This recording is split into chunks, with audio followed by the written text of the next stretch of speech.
iPut Real Estate is Dublin's leading property investment company.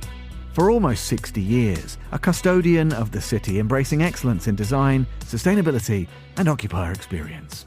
More than that, iPut understands that real change means transforming how valuable, vibrant and loved a neighbourhood is. Discover how they build and invest. Head to iput.com now and learn about their passion for their projects and their unique presence in Dublin.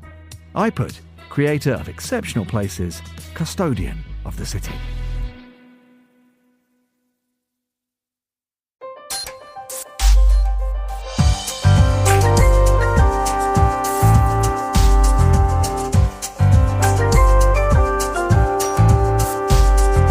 Hello and welcome to The Urbanist, Monocle's programme all about the built environment. I'm your host, Andrew Tuck. Coming up. I think the concept of well-being and designing space for well-being is especially important for training of healthcare providers. From a perspective of design, a great building makes everyone who experiences it feel cared for. How can good design help with a healthcare crisis? We discuss the ways that good facilities can help to ease the nursing shortage in the United States and ultimately contribute towards easing the country's healthcare challenges.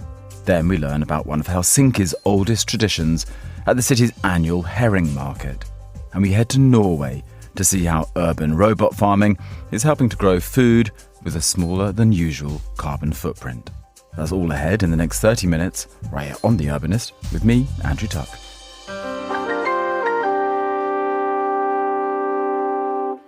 The United States' current healthcare crisis is complicated and multifaceted, but part of the problem facing the country is a lack of qualified healthcare professionals to provide care.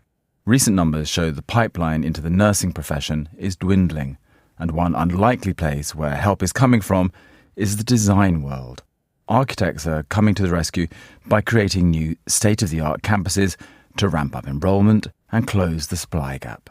Karen Parzik is the higher education market leader at the architecture firm SLAM, and her studio was behind the Providence School of Nursing, which recently introduced the Ben Monda Centre for Nursing and Health Sciences, Rhode Island's first new nursing programme in more than a decade. Karen recently caught up with Monocle's Carlotta Rebello to discuss how this project and others like it can aid in fixing the nursing shortage in the country. And Carlotta began by asking Karen to explain the scale of the problem as it currently stands. I'm sure there are some similarities with the UK in that retention in healthcare has become quite an issue that leads to additional burnout and understaffing among the nurses that are working. And as our population is aging and there's need for more people who need healthcare, and you have nurses that are understaffed and working overtime, there's a lot of nurses leaving the profession. Over 600,000 nurses are set to leave the profession by 2027. And what was surprising to me is 200,000 of that 600,000 are people under 40. So it's not just people retiring, it's people saying, this is hard, I've had enough. And so the bottom line is we really do need to be training up and equipping new nurses, more people who are interested in nursing to help fill that need and hopefully sort of increase staffing so that everybody has a better experience. Now, we know that some of the reasons that have contributed to this nursing shortage is also the constraints of the facilities themselves. So can you talk a bit about that and actually how nursing education as a whole, what are some of the constraints it has faced too?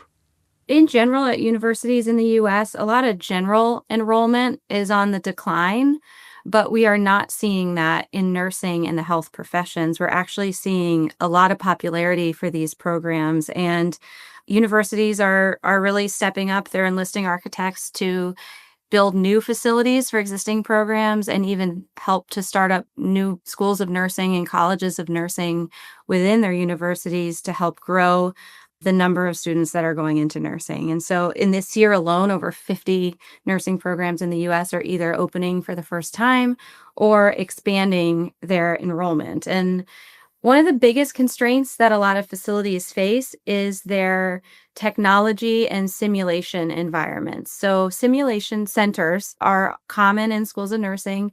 They are mock healthcare environments where students are able to learn and practice in a safe environment. And Back in 2014, there was a study completed, and many state nursing boards moved towards allowing nursing programs to provide students their clinical training hours in a simulation setting. So, not all of them, but many states, it's 25 to 50% of your clinical hours can be accommodated in sim, while the rest are accommodated in the healthcare setting with clinical and healthcare partners. And so, what this means is that programs that had invested in simulation environments and technology prior to that change were able to increase their enrollment. You can have more students, they can get some of their training in sim while the rest of the training happens in the healthcare setting.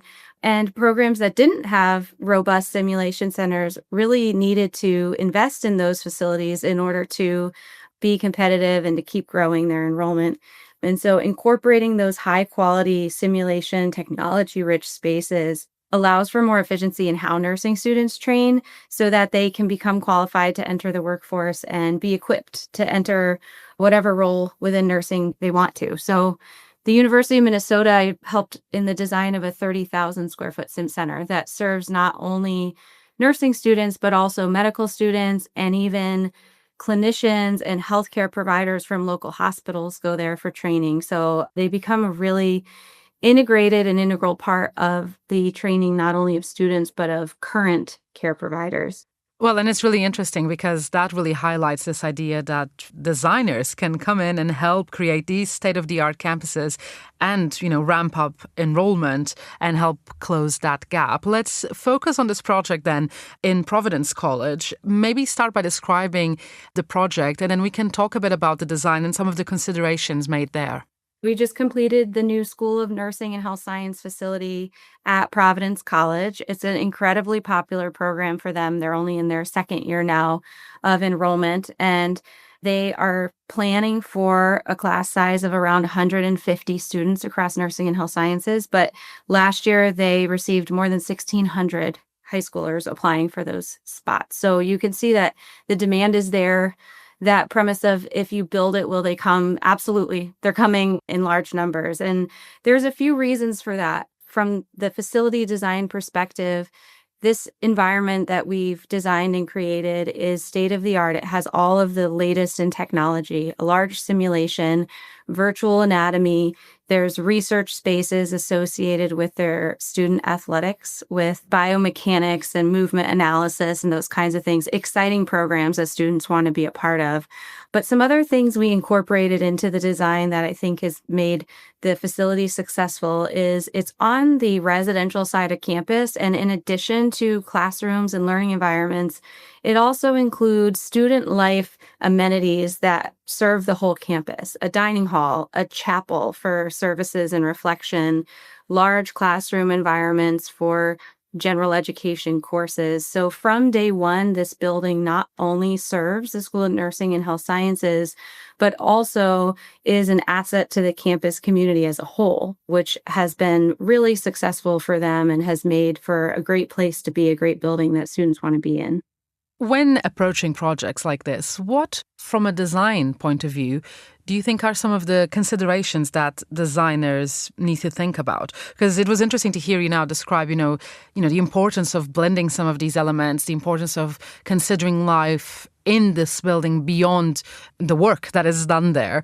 I'm curious, from your own perspective, what are some of the things that designers tackling similar projects should bear in mind? I think the concept of well-being and designing space for well-being is especially important for training of healthcare providers, whether it's a nursing student or a medical student. And from a perspective of design, a great building makes everyone who experiences it feel cared for. There are certainly spaces you've been that you liked being, and other places where you think, get me out of here. It's too loud. The light isn't good. The proportion of the space feels off. It's too crowded. What we do in design is make buildings where learners feel cared for, where they have what they need to feel equipped to care for others. And that natural light is important. Acoustics are important. The right proportions to make a space feel comfortable or welcoming or restorative. A mix of larger spaces and smaller spaces where students can carve out a spot to study and get things done. It's restorative to be in a space that feels good to be in, and that's what we want to do. I think another thing that we do, especially when it comes to multiple health science programs, is we include stakeholders across multiple disciplines. If you have nursing and physical therapy and occupational therapy and speech students and faculty, we can design spaces that support multiple programs as long as we include all of those voices during the design phase, so they feel that the spaces we're designing are to fit them as well. Do you believe in the power of design and architecture to help with this nursing shortage, to help ultimately to lead to more qualified professionals? I do. I think the space is important to recruitment of students and also faculty. I know when I was deciding what college to go to, I did a lot of campus tours, and when you're in a space that feels like the institution cares about and is investing in the program that you're entering, it goes a long way to some enthusiasm towards that program. It also helps when clinical partners feel like they can make use of those spaces too. So Iona University, it's in New York, has a partnership with New York Presbyterian, a hospital system. And the nursing facilities, simulation environments that we designed there, one of the reasons we did that, again, was so the clinical partnership piece could make use of those training spaces as well. And so it goes a long way to create spaces that are nice spaces to be for recruitment of students, recruitment of faculty, involvement with clinical partnerships. It all just makes a difference. And I know I'm an architect, I'm a designer, so I'm a little bit biased there, but I think when you make a space that's nice to be, people want to be there. We have a healthcare practice as well, and our healthcare architects are doing the same thing on their side with the patient environments, where you've got nurses and doctors and pharmacists and patient populations, and creating healthcare settings that are better places to be, that have some of those same components of natural light and good acoustics and nice materials and good detailing and lighting that make a difference in the human experience of the space. Karen Parzik there, higher education market leader at SLAM. Next up today, we head to Helsinki to learn about the city's annual herring market, which has just wrapped up last week. Monocle's Petri Burtsov takes us on a tour of the city's harbour and recounts the history and the importance of one of Helsinki's oldest and most popular traditions. Each autumn, Helsinki's historic market square becomes the stage for Stadin silakkamarkkinat, the Baltic herring market, a tradition that dates back to 1743, making it one of Finland's oldest continuous public traditions. Originally, the one-week event was tied to the autumn fairs held in late September and the so-called Mikkelinpäivä market. Over time, that fair moved into October. Around 1820, the herring market found its anchorage in the South Harbour Eteläsatama at what is now the Market Square. And though over the centuries other fairs have faded, the city made a decision in 1891 to retain only the salty fish market, the silakka market, as the locals call it, as the enduring autumn gathering. So when you walk into the market today, you are stepping into over 270 years of traditions. For many Helsinki residents, the market is not merely a moment to buy dinner. It is a meeting place, a ritual, and a time when the city's identity affirms itself. By the opening Sunday, the market square is already humming. Boats from across the Finnish archipelago, often dozens of them, in all shapes and sizes, tie to the quaysides, their crews unloading salted herring in smoked and pickled varieties, bottles of marinades flavored with rowan berries and red pepper, and curiosities of seasonal sea bounty.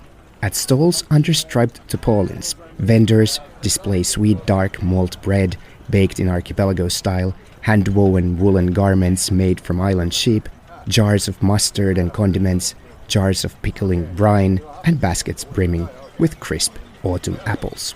You'll hear the crack of sea breeze against masts, the clang of a ship's bell that signals the opening, friendly shouts of tuore silakka ostakaa, fresh herring coming by, and the occasional accordion too.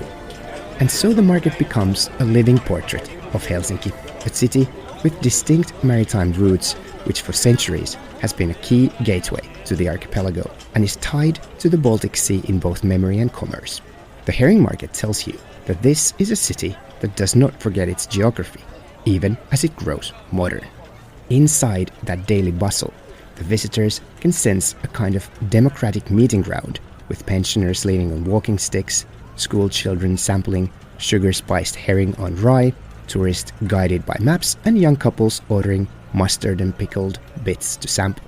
Citizens pause between tram rides to wander the fish stalls, greet a vendor they've seen for decades, and to support small fishing families by buying directly. In those shared instants, the market is a place of civic belonging.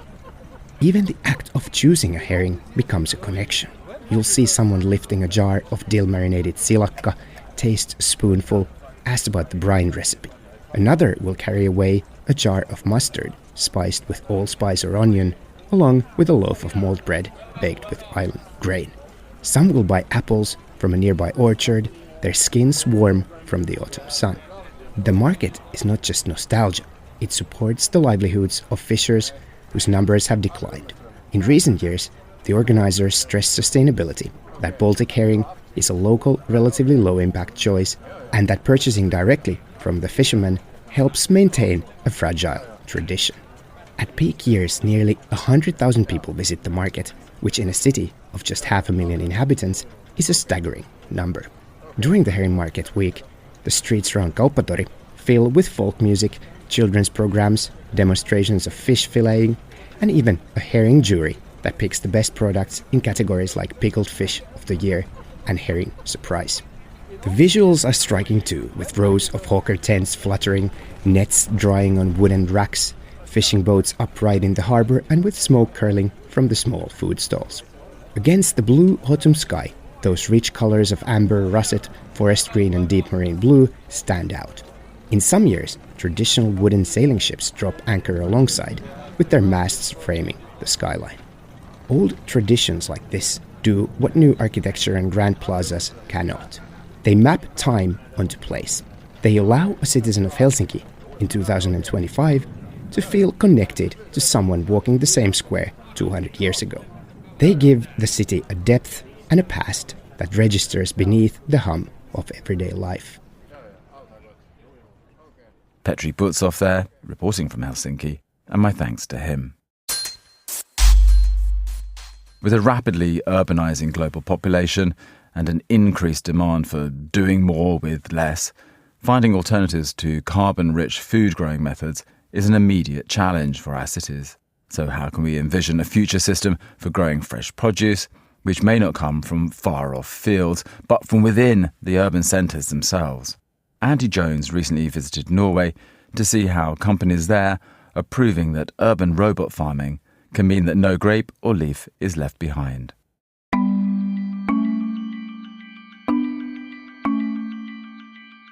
I'm in Oslo at the lettuce lab of the future. Forget muddy fields and backbreaking labour, Avisomo Robotics and Coop supermarkets plan to grow thousands of tonnes of greens which, from seed to shelf, don't ever see a human hand or even any soil. The process means less waste and pesticide-free lettuce which stays fresh for 8 times longer than the standard. Here's Avisomo's Martin Molnar and his green-fingered machines. Here we have that robot arm. It can do 3 tasks. First task, it brings trays with lettuce into harvesting. It can bring up new seeded trays into racks, and it can shuffle levels from germination racks into growth racks. And that's all decided by the robot. You don't need to necessarily have any human input to describe to the robot what state of growth each lettuce is in. No, exactly. Everything is connected to our software that runs the whole farm.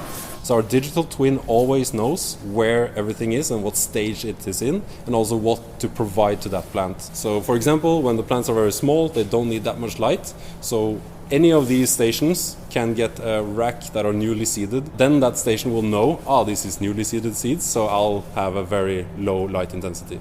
And that's how we can tailor the farm to use as little resources as possible, because all of this is individually controlled. Obviously, we're having to wear very specific specialist protective equipment in here. Yeah. Can you explain a little bit about why that is? So in this room, we don't take any air from the outside in. It's totally sealed, this room. So there's no insects coming in. The only way to get into this room for insects or for pathogens or other contaminations is through us humans. So we need to wear a lot of protective wear to not bring problems into our farm, basically, that we need to handle afterward. And obviously the soil you're using, it's not really soil, is it? Right now it's bio-based waste from corn production. And that's basically only for the plants to hold on to, for the roots to entangle around. And then it absorbs some water that holds some nutrients for the plants. So it's only there to make the plants robust and that it can hold on to something. Because of that, you haven't got to wash the lettuce either. You've got a completely clean, sterilised product at every part of the production stage. That's correct. So all the produce that comes out of here that we've grown so far, we do tests of every single batch. Today, these are 50 times cleaner than washed produce from elsewhere in the value chain. So your product from start to finish is 50% cleaner than product that's actually been washed, that's been grown in a field? Yes, that's correct. Even if you wash it, you can never get off everything. In these type of environments where we can grow it fully sterile, we can ensure that nothing really attaches to it and it stays clean. Other urban farms in Europe are now visiting this lettuce lab to take notes. Paolo Sardella from Nordic Harvests in central Copenhagen says this robot lab method allows you to have farms right next to the consumer, often in former offices, industrial outlets or even old pubs. But there are limits to what produce you can grow with this method. We grow leafy greens in general and herbs, crisp salad, arugula, romaine, basil, mint, thymian. You can either retrofit older buildings or existing buildings already in town, leaving the fields outside the city up for other type of crops, reducing the pollution of transportation itself. So the potential of having close to the consumers will provide food security and longer shelf life, as well as quality. The one problem we can't necessarily grow berries is because when you're growing greens, you just take the greens, whereas the berries you need to leave the tree behind. Yeah, I mean, the difference between having leafy greens, herbs, or this type of plants is definitely the fact that in one case you eat the full plant. We just know that at the day X, we just take it all, harvest, pack, and is ready. When it comes to plants or fruits as tomatoes, for example, it's not that they get ready to be eaten all at the same time. So it's a constant checking, it's a constant go back and pick what is ready to be harvested, right? But Oslo's robots again have the answer to this soft fruit problem. This is the startup sound. It's actually a little song from the university where we started this, the Norwegian University of Life Sciences. That is Lars Grimstad of Saga Robotics and his cheerful robot Thorvald, a U-shaped bot that envelopes strawberry plants and vines, firing UV rays at them 24 hours a day. This prevents the need for pesticides or endless human labour. So it drives around on its 4 little wheels up and down the field, treats kind of one row at a time. And while it's driving, it shines this little light on the plant as an alternative to chemicals. We have about 150 robots in operation this year. And since March, they've driven about 200,000 kilometers, which is about 5 times around the globe. So they get to drive quite a lot. This year we did about 20% of all UK grown strawberries. And you're now manipulating Thorvald to be able to do more than just mildew. This isn't just a mildew robot. He's now doing all sorts of stuff, isn't he? Definitely. So we, of course, want our robot to be kind of the Swiss Army knife of farming. So our design philosophy is that our robot is modular. So it's basically Lego for field robots. We have a few different modules that we've designed that we can combine in different ways to make robots a different property. But this system allows us to very quickly kind of adapt to new environments. But this year we also have a data product. So basically we have cameras kind of surrounding the plants and kind of capturing all of the plants. And then we have clever AI algorithms figuring out where all the fruit are and count all the flowers and fruits at different levels of ripeness. And then we can provide these basically detections to our customers so they can put that into their models for estimating yield. And that's where other Oslo farming technology, which predicts each fruit's weight, volume, sweetness and exact harvest date while still on the vine, ensures your crop is the best of the bunch.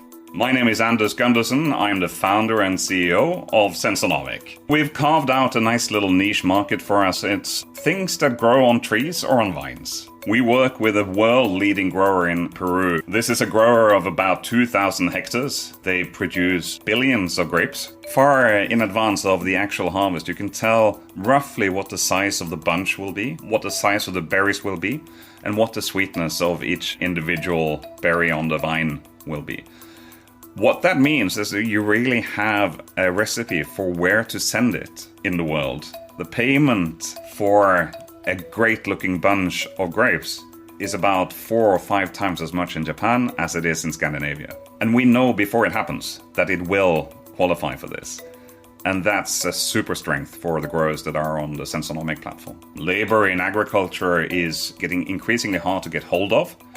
And you have to reserve large numbers of people. It can be up to 7,000-8,000 people involved in harvesting. So predicting exactly when you need to get started, when the intensity is at its highest, gives you the ability to buy in those often third-party harvest expertise that can come into the fields and actually do their work at the right time. So let's say you normally would produce 20% more than you sell.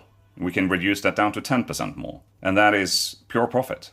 You may have noticed that Oslo is not a place typically associated with growing world-class wine and strawberries. So why is it a hub for this agro-robotics movement? Here's Siv Andersen, head of Oslo Business Region and organiser of Oslo Innovation Week, which starts on Monday. It's like 3 factors. I think the first reason is the research institutions that are here. I think they play a very important role, and MBU is one of them here in the Oslo region. A little bit further north, you find NTNU, which is also a big research institution. I think another reason is the climate, just the natural climate in Norway. We have 4 seasons and they can vary very much. We saw there was a big storm this weekend. We have strong winters, warm summers, and I think the climate creates those great testing facilities as well. Another one is the huge emphasis on sustainability. Impact is really much a driver in the entrepreneurial ecosystem as well. My thanks there to Andy Jones for that report. And that's all for this week's episode of The Urbanist. You can follow us for new editions of the show every week. And you can subscribe to Monocle magazine for reports on all things design, architecture and urbanism too. Just visit monocle.com. The Urbanist is produced by Carlotta Ribello and by David Stevens, who also edits the show. I'm Andrew Tuck. Goodbye, and thank you for listening, City Lovers.